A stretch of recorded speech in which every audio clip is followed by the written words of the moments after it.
Welcome to Block 6 of your Strength and Power unit for your athletic development program for the adult athlete. So you've done a few of these exercises before. There are 6 exercises. The first one is the double leg, and it's repeating for the sole purpose of you can start loading it up a little bit more if you have the equipment at home. Again, if you don't have the equipment at home, we have some variations that you can use. But this exercise, the loaded squat, there's a few variations, a few different type of exercises of a loaded squat that we're going to go through now. And then the other exercises are a little bit different, and we'll talk you through what we'd like you to do for those also. So the first exercise is a loaded squat, as I mentioned. Now, if you don't have weights at home, option here is to load it through tempo, right? So the tempo will allow you to load it up, get more muscle loading on the slower eccentric phase, or the downward phase if you like. So we're going to go for 4 seconds slow down and then 1 second up again. That's just going to get more time under tension in the muscle and hopefully drive some strength adaptations. So use a bench if you want to use a bench to allow you get some feedback to where you are, but ideally I would like you away from the bench if you feel confident. Of course, use a bench if you don't feel confident, but sitting back for 4 seconds and coming up, the demand of the body is a little bit more because you've got to control that momentum coming down and then generate that force back up again, and that's what we really want of muscle. We want them to load and explode. Okay, and the next exercise is a goblet squat. So again, just one dumbbell if you have it at home, and again use the bench, the same reasons why I said before, use the bench or not depending on confidence. And close to your body is important here, so it's not too far out in front. So close to the body on the goblet squat, and then the same rules apply. Sitting back as low as you can, well, to at least parallel to the floor of your thigh, and the weight shifting is the midfoot towards the heel, so your weight is shifting back to counteract the movement that you're going through. So again, with and without the bench, if you want to do that. Okay, yeah, so we're going to go without the bench now. So sitting back into it, it's going to demand a little bit more of your balance capabilities without that safety of the box. But again, only do it if you feel comfortable. And the last variation of this loaded squat is our front squat. So 2 dumbbells close to your shoulders and hips. Your elbows up, and then you can start the movement. Again, use the bench if you need to. Just if you're wondering about my breaths, how should I use my breathing here? You should hold your breath at the start of the movement, so brace yourself. That'll cause some internal pressure to allow you to brace and keep an upward trunk. And then when you get to the bottom and you're coming back up again, that's when you should exhale. You shouldn't keep your breath all the way through the movement. Hold at the top, now exhale, and then come up out of the movement as you're exhaling. And then set yourself again. Okay, perfect. So it's 8 repetitions on that exercise. Whichever one you do, it's not 8 repetitions of all 3. It's just whatever one you choose, do 8 repetitions of that. Okay, that's your bilateral movement, or your 2-legged movement if you like. We're going into our more of a single leg movement now, which is a reverse lunge. Okay, it's still on 2 legs, but we're loading kind of one leg more than the other, depending on which leg we're starting with. So again, reverse lunge, so you're just stepping back. Again, it's important here that you step back with a relatively wide base of support. You don't want to be too narrow, okay? Don't start here. Start with about hip width apart, and then take your step back straight behind you, so you have that nice wide base of support.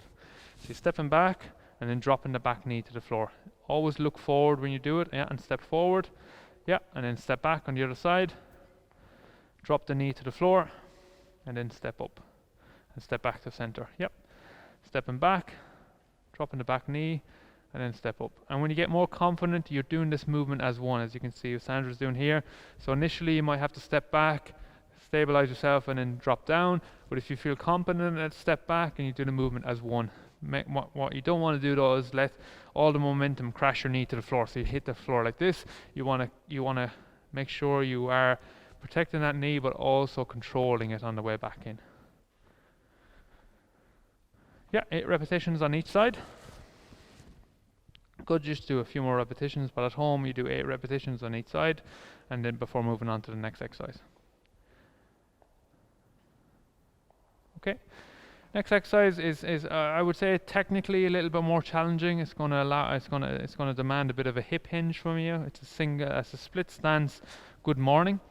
If you haven't done a good morning before, just use a dumbbell for this, or a broomstick for this. So if you have done it before and you want to load it up a little bit, a barbell or some weight even up here, whatever you want to do. But for now, just get the movement right, get the competency of the movement right, and just use a broomstick, right? Because there's plenty load in this because we're biasing one leg. Okay, so one leg in front of the other. So start off wide base support, one leg in front of the other. Alignment here is the top of your toe on one side should align with the heel on the other foot, right? So that's kind of alignment there. So they should be almost in line, the heel and the toe of the opposite foot.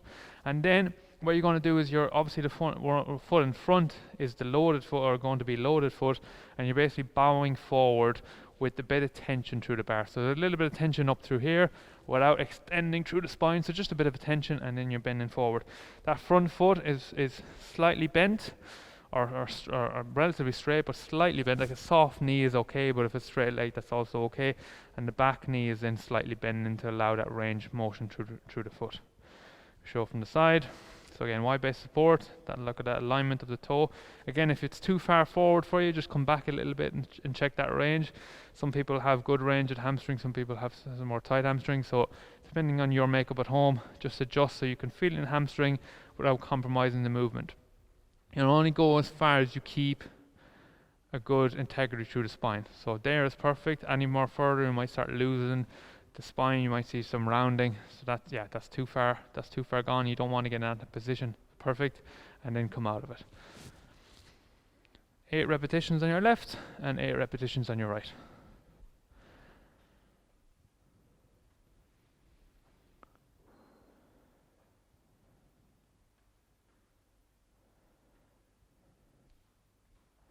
Good.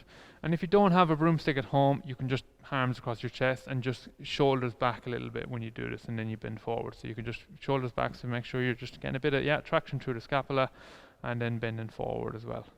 So there is options here if you don't have a broomstick, but we don't have to load this up too much because we're splitting in front of the other, so you'll actually find a decent load on the hamstring when you go through this range. The last one of the hamstrings and the posterior chain is you need to take your shoes off at home. Be on something a little bit slidey. The mat here has a little bit of friction. It's not the most ideal, but it will show you exactly what we need to do. But on a timber floor or something like that, or even some tile floor, it might be good. Just make sure you're well supported on your back, and you're not too exposed on your spine on a hard surface. So a little mat, but then your feet come onto the timber floor. You bridge up, and then you slide 2 feet out. Slide out as far as you can. Just as far as you can, and then slide yourself back, keeping your hip upright. Yeah, so in that position. So you want to keep your hip in that position as much as you can on the way out and also on the way back. Yeah, so bridge up again, slide them out. So we're going a lot of length through the hamstring, getting to a good point, a good length, and then pulling it back in, keeping that integrity of the hips. So that's very good. That's perfect. So 8 repetitions of that. Now, you can try doing it unbroken. You can try and do it without a break, but it's really important here that competency prevails over just getting the repetitions done. So if you need to take a break, take a break. If you want to do it in blocks of 2, blocks of 4, or whatever it is, just try and get to the 8 reps. If you feel like your hamstrings are cramping up or whatever, just stick to the 6 reps or the 4 reps or whatever it is, and build your way up into the 8 repetitions. Okay. So you need to put your shoes back on then for the last 2, and as you see, the program always went with a bilateral exercise first. So we loaded up our squats, so you're now progressing through that, and if you have weights, just add a little bit more as long as the movement looks good. And then after that, you're going into your reverse lunges again. Add some weight if you do have them at home. Then you have your 2 posterior chain, and then the last 2 is your jumping and landing. We're going to stick we're going to make sure that we're getting a bit more load now through the lunges. So we're going to add some hand drive in. The hand drive in creates a bit more load through the hamstring and the glutes when you get into the movement, okay? But it's important here that we're not losing good technique here. So Sandra's going, so what you're showing there is a kind of a bit of rounding of the shoulders. We don't want too much of this happening. We want to keep ourselves looking forward. The head driver here is important. So we're looking forward as you're reaching it and obviously generating force. So we'll try alternating the feet into a jump position, and also jump as high as you can as well in all this movement, okay? But the hand drivers are going to load it up, and you'll find it significantly different to without hands, okay? Jumping up, get some height, good. Loading into it, good. 8 repetitions on each side. It's quite hard after you get 8 on each side in, so 16 repetitions. Reaching your hands in, jumping up as high as you can every time. Good. And you can relax there. So 8 repetitions is tough on each side. Make sure your hands are coming in and you're getting that momentum in your movement, but also you're not bowing too far forward. You're not having that rounded scapula coming through the movement. Okay, jump squats now. So This is something, this pattern we've just done a strength, and we've just done our strength work on it, and this pattern now we're loading up in a more powerful, explosive way. So same thing again, jumping down, jumping up, and then you continue the movement to try and keep a flow and make sure you absorb and get that timing right of the force coming through the body, allowing it to absorb through the body, and then generating good force up again. Again, 8 repetitions of this.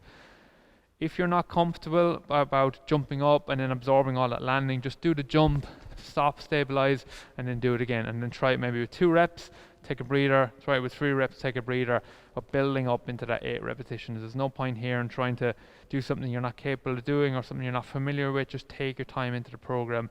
I would rather see competency, because 1, it's safer, and 2, you actually get more out of it by doing it competently than you do doing it poorly.